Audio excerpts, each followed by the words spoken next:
Gênesis, capítulo 19. E vieram os dois anjos a Sodoma à tarde, e Ló estava assentado à porta de Sodoma. E vendo-os, Ló levantou-se a encontrá-los, e inclinou-se com o rosto à terra. E disse: Eis agora, meus senhores, entrai, peço-vos, em casa de vosso servo, e passai a noite, e lavai os vossos pés. E de madrugada vos levantareis, e seguireis o vosso caminho. E eles disseram: Não, antes ficaremos esta noite na praça. E apertou com eles muito, e entraram em sua casa. E fez-lhes um banquete, e cozeu pães asmos, e comeram. Mas antes que se deitassem, cercaram a casa os homens da cidade, os homens de Sodoma, tanto moços como velhos, todo o povo de todos os bairros. E chamaram Ló e disseram-lhe: Onde estão aqueles homens que esta noite entraram em tua casa? Traze-os fora a nós, para que os conheçamos. Então saiu Ló a eles à porta, e fechou a porta atrás de si, e disse: Meus irmãos, rogo-vos que não façais mal. Eis aqui agora duas filhas minhas, que ainda não conheceram varão. Fora vô-las trarei agora, e fareis delas como parecer bem aos vossos olhos. Somente nada façais a estes homens, porquanto entraram debaixo da sombra do meu telhado. E eles disseram: Sai-te daí. Disseram mais: Este chegou como estrangeiro e quer ser juiz? Agora te faremos pior do que a eles. E apertaram muito com o homem, a saber, com Ló, e chegaram-se para arrombar a porta. Então os homens estenderam a mão e fizeram entrar Ló consigo em casa, e fecharam a porta. E feriram de cegueira os homens que estavam à porta da casa, desde o menor até ao maior, de maneira que se cansaram para achar a porta. Então disseram aqueles homens a Ló: Tens tu aqui mais alguém? Teus genros, e teus filhos, e tuas filhas, e todos quantos tens na cidade, tira-os fora deste lugar, porque nós vamos destruir este lugar, porquanto o seu clamor se tem aumentado diante da face do Senhor, e o Senhor nos enviou a destruí-lo. Então saiu Ló e falou a seus genros, que haviam de casar com suas filhas, e disse: Levantai-vos, saí deste lugar, porque o Senhor há de destruir esta cidade. Mas pareceu aos seus genros como quem zombava. E ao amanhecer, apertaram os anjos com Ló, dizendo: Levanta-te, toma tua mulher e tuas duas filhas que aqui estão, para que não pereças na injustiça desta cidade. E como se demorasse, pegaram-no os homens pela mão, e a sua mulher e as suas duas filhas pela mão, sendo-lhe o Senhor misericordioso. E tiraram-no, e puseram-no fora da cidade. E aconteceu que, tirando-os fora, disse um deles: Escapa-te por tua vida, não olhes para trás, nem pares em toda a campina. Escapa-te para o monte, para que não pereças. E Ló disse-lhes: Ora, não, meu senhor. Eis que agora o teu servo achou graça aos teus olhos, e engrandeceste a tua misericórdia que me fizeste, salvando-me a vida. Mas não posso escapar-me para o monte, para que não me apanhe este mal, e morra. Eis aqui agora uma cidade perto, para fugir para lá, a qual é pequena. Ora, deixa-me escapar para lá. Porventura não é pequena? E viva a minha alma. E disse-lhe: Eis aqui, tenho-te aceitado também neste negócio, para não destruir esta cidade de que falaste. Apressa-te, escapa-te para lá, porque nada posso fazer até que ali chegues. Por isso se chamou o nome da cidade Zoar. Saiu o sol sobre a terra quando Ló entrou em Zoar. Então o Senhor fez chover enxofre e fogo, da parte do Senhor, desde os céus, sobre Sodoma e Gomorra. E destruiu aquelas cidades, e toda aquela campina, e todos os moradores das cidades, e o que nascia da terra. E a mulher de Ló olhou para trás, e ficou convertida numa estátua de sal. E levantou-se Abraão pela manhã de madrugada, e foi para o lugar onde estivera diante da face do Senhor. E olhou para Sodoma e Gomorra, e para toda a terra da campina. E viu, e eis que subia o fumo da terra, como o fumo de uma fornalha. E aconteceu que, destruindo Deus as cidades da campina, Lembrou-se Deus de Abraão e tirou a Ló do meio da destruição, quando destruiu as cidades em que Ló habitara. E subiu Ló de Zoar e habitou no monte, e suas 2 filhas com ele, porque temeu habitar em Zoar, e habitou numa caverna, ele e suas 2 filhas. Então a primogênita disse à menor: Nosso pai é já velho, e não há homem na terra que entre a nós, segundo o costume de toda a terra. Vem, demos a beber vinho a nosso pai, e deitemo-nos com ele, para que conservemos descendência de nosso pai. E deram a beber vinho a seu pai naquela noite, e entrou a primogênita, e deitou-se com seu pai. E ele não percebeu, nem quando ela se deitou, nem quando se levantou. E aconteceu no dia seguinte, que a primogênita disse à menor: Eis que eu ontem à noite me deitei com meu pai. Demos-lhe a beber vinho também esta noite. E entra tu, e deita-te com ele, para que conservemos descendência de nosso pai. E deram a beber vinho a seu pai também naquela noite. E levantou-se a menor, e deitou-se com ele. E ele não percebeu, nem quando ela se deitou, nem quando se levantou. Assim as 2 filhas de Ló conceberam de seu pai. E teve a primogênita um filho, e chamou seu nome Moabe. Este é o pai dos moabitas até ao dia de hoje. E a menor também teve um filho, e chamou seu nome Benami. Este é o pai dos filhos de Amon até ao dia de hoje. Gênesis capítulo 19 revela a seriedade do pecado e a justiça de Deus, mas também expõe sua misericórdia. Sodoma é destruída não por falta de aviso, mas por persistência na corrupção. O juízo não vem de forma repentina, ele é precedido por oportunidade de arrependimento. Ló é salvo não por sua força, mas pela misericórdia de Deus e pela intercessão de Abraão. Mesmo assim, sua hesitação mostra como viver perto do pecado enfraquece o discernimento espiritual. A ordem de não olhar para trás revela que a salvação exige decisão completa. A esposa de Ló perde a vida porque seu coração ainda estava preso ao que Deus havia condenado. A parte final do capítulo mostra as consequências de escolhas feitas longe da direção de Deus. Mesmo após o livramento, decisões erradas geram dor e descendências marcadas por conflito. Gênesis 19 nos ensina que Deus é justo e misericordioso, mas não compactua com o pecado. Ele livra, mas chama à obediência total. Olhar para trás pode custar mais do que imaginamos, e viver perto do pecado sempre traz consequências profundas. Gênesis capítulo 20. E partiu Abraão dali para a terra do sul, e habitou entre Cádiz e Sur, e peregrinou em Gerar. E disse Abraão de Sara, sua mulher: É minha irmã. E enviou Abimeleque, rei de Gerar, e tomou a Sara.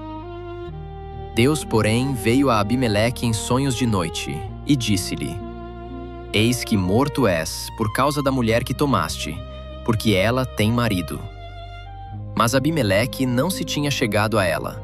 Por isso disse: Senhor, matarás também a uma nação justa? Não me disse ele: É minha irmã? E não me disse ela também: É meu irmão?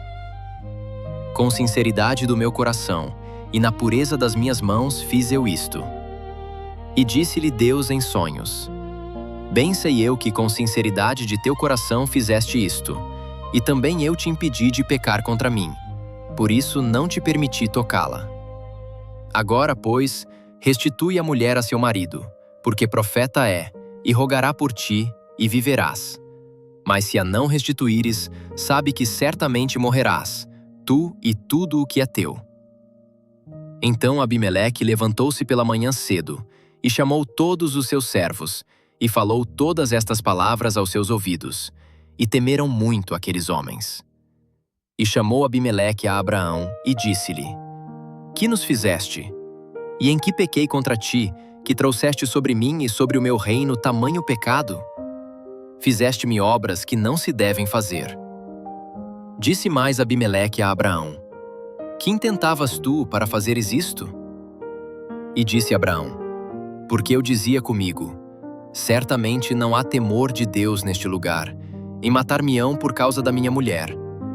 E na verdade também ela é minha irmã, filha de meu pai, mas não filha de minha mãe, e veio a ser minha mulher. E aconteceu que, quando Deus me fez andar errante da casa de meu pai, eu lhe disse: esta será a tua benevolência que me farás. Em todo lugar a que chegarmos dirás de mim: é meu irmão. Então tomou Abimeleque ovelhas, e vacas, e servos e servas, e deu-os a Abraão, e restituiu-lhe Sara, sua mulher. E disse Abimeleque: eis que a minha terra está diante de ti, habita onde bem parecer aos teus olhos. E a Sara disse: eis que dei a teu irmão 1000 peças de prata. Eis que isto te será por véu de olhos para com todos os que estão contigo, e com todos estás justificada. E orou Abraão a Deus, e sarou Deus a Abimeleque, e a sua mulher, e as suas servas, de sorte que conceberam. Porque o Senhor tinha fechado totalmente toda a madre da casa de Abimeleque, por causa de Sara, mulher de Abraão. Gênesis capítulo 20 revela que mesmo aqueles que andam com Deus podem falhar por medo e insegurança. Abraão, apesar das promessas recebidas, repete um erro do passado ao esconder a verdade, mostrando que a fé também passa por processos de amadurecimento. Deus, porém, protege Sara e preserva sua promessa. Ele intervém antes que o pecado se concretize, mostrando que seus planos não dependem da perfeição humana, mas da sua fidelidade. Mesmo Abimeleque, agindo em ignorância, é advertido por Deus, o que revela que o Senhor é justo e soberano sobre todas as nações. Este capítulo também mostra o papel espiritual de Abraão como intercessor. Apesar de sua falha, Deus o chama de profeta e usa sua oração para trazer restauração. Isso nos ensina que Deus continua usando pessoas imperfeitas para cumprir seus propósitos. Gênesis 20 nos lembra que o medo pode nos levar a escolhas erradas, mas a graça de Deus é maior do que nossas falhas.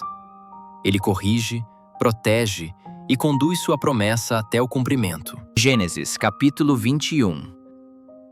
E o Senhor visitou a Sara, como tinha dito, e fez o Senhor a Sara como tinha falado. E concebeu Sara, e deu a Abraão um filho na sua velhice, ao tempo determinado que Deus lhe tinha dito. E chamou Abraão o nome de seu filho que lhe nascera, que Sara lhe dera, Isaque. E circuncidou Abraão a seu filho Isaque, quando era da idade de 8 dias, como Deus lhe tinha ordenado. E era Abraão da idade de 100 anos, quando lhe nasceu Isaque, seu filho. E disse Sara: Deus me tem feito rir, e todo aquele que o ouvir se rirá comigo. Disse mais: quem diria a Abraão que Sara havia de dar de mamar a filhos? Pois lhe dei um filho na sua velhice. E cresceu o menino, e foi desmamado. Então Abraão fez um grande banquete no dia em que Isaque foi desmamado. E viu Sara que o filho de Agar, a egípcia, o qual ela dera a Abraão, zombava. E disse a Abraão: põe fora esta serva e seu filho, porque o filho desta serva não herdará com o meu filho, com Isaque. E pareceu esta palavra muito má aos olhos de Abraão, por causa de seu filho. Porém Deus disse a Abraão: não te pareça mal aos teus olhos por causa do moço e por causa da tua serva. Em tudo o que Sara te disser, ouve a sua voz, porque em Isaque será chamada a tua descendência. Mas também do filho desta serva farei uma nação, porquanto é tua descendência. Então se levantou Abraão pela manhã de madrugada, e tomou pão e um odre de água, e os deu a Agar, pondo-os sobre o seu ombro. Também lhe deu o menino, e despediu-a, e ela partiu, andando errante no deserto de Berseba. E consumiu-se a água do odre, e lançou o menino debaixo de uma das árvores. E foi-se, e assentou-se em frente, afastando-se à distância de um tiro de arco, porque dizia: que eu não veja morrer o menino. E assentou-se em frente, e levantou a sua voz, e chorou. E ouviu Deus a voz do menino, e o anjo de Deus chamou a Agar desde os céus e disse-lhe: que tens, Agar? Não temas, porque Deus ouviu a voz do menino desde o lugar onde está. Ergue-te, levanta o menino, e pega-lhe pela mão, porque dele farei uma grande nação. E abriu-lhe Deus os olhos, e viu um poço de água, e foi e encheu o odre de água, e deu de beber ao menino. E era Deus com o menino, que cresceu, e habitou no deserto, e foi flecheiro. E habitou no deserto de Parã, e sua mãe tomou-lhe mulher da terra do Egito. E naquele mesmo tempo falou Abimeleque com Ficol, príncipe do seu exército, a Abraão, dizendo: Deus é contigo em tudo o que fazes. Agora, pois, jura-me aqui por Deus que não mentirás a mim, nem a meu filho, nem a meu neto, mas conforme a beneficência que te fiz, me farás a mim e a terra onde peregrinaste. E disse Abraão: Eu jurarei. Abraão, porém, repreendeu a Abimeleque por causa de um poço de água que os servos de Abimeleque lhe tinham tomado. Então disse Abimeleque: Eu não sei quem fez isto. Também tu não mo fizeste saber, nem eu ouvi falar disso senão hoje. E tomou Abraão ovelhas e vacas, e deu-as a Abimeleque, e fizeram ambos aliança. Pôs Abraão, porém, à parte 7 cordeiras do rebanho. Então disse Abimeleque a Abraão: Para que estão aqui estas 7 cordeiras que puseste à parte?